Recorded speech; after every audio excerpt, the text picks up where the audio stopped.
Lipid lipo protein வந்து பிரெயினுக்கு எசென்சியலாக உடனே தேவைப்படும். எசென்சியல். அப்போ உடனே நம்ம டயர்டாக இருந்தால் ஒரு முட்டையை ஆம்லேட் போட்டு கொடுத்தா பிரிஸ்க் ஆயிடும். குழந்தைங்களுக்கு சாப்பாட்டுக்கு தொட்டுக்கிறதுக்கு ஏதாவது வேணும்னாக்கா முட்டை. அப்படி இல்லைனாக்கா உங்களுக்கு வந்து முட்டையில் ப்ரெட்டை டோஸ்ட் பண்ணி உடனே கொடுத்தா ரெஃப்ரெஷ் ஆயிடுவாங்க. இந்த மாதிரி முட்டை வந்து ஒரு பேலன்ஸ்டு டயட்டு. இந்த முட்டையினுடைய மஞ்சக்கரில் தான் பேசக்கூடிய ஒரு ஒரு பவர் வந்து அண்டத்தேலங்கிற ஒரு பேரில் அனாஸ்பில் கொடுத்துக்கிட்டு இருக்காங்க. அதனால முட்டையினுடைய இதை வந்து 1000 பேர் 1000 சொன்னாலும் நச்சுத்தன்மை அது. இதில் நம்ம போடுற மித்ருவான சரக்குகள் வந்து அந்த நச்சுத்தன்மையை நீக்கிறோம். இனியும் நீங்கள் இன்ஜெக்ஷன் அது இதெல்லாம் என்னென்னவோ சொல்கிறாங்க தான், கேட்குறதுக்கு ஒரு மாதிரி கஷ்டமாக இருக்குது. பட் எந்த நச்சுத்தன்மையுமே இந்த வெள்ளைக்கரு வந்து காம்பன்சேட் பண்ணிடும்.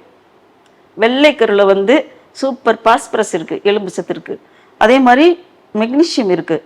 சுத்தமான மெக்னீஷியங்கிறது வந்து என்ன சொல்கிறது, அது ஜஸ்ட் லைக் ஒரு மெட்டல் மாதிரி. ஸோ அந்த நச்சுத்தன்மை அடிச்சிடும் மெட்டல். அதே மாதிரி அதில் நிறைய இது இருக்குது, விட்டமின்ஸ் நிறையா இருக்குது.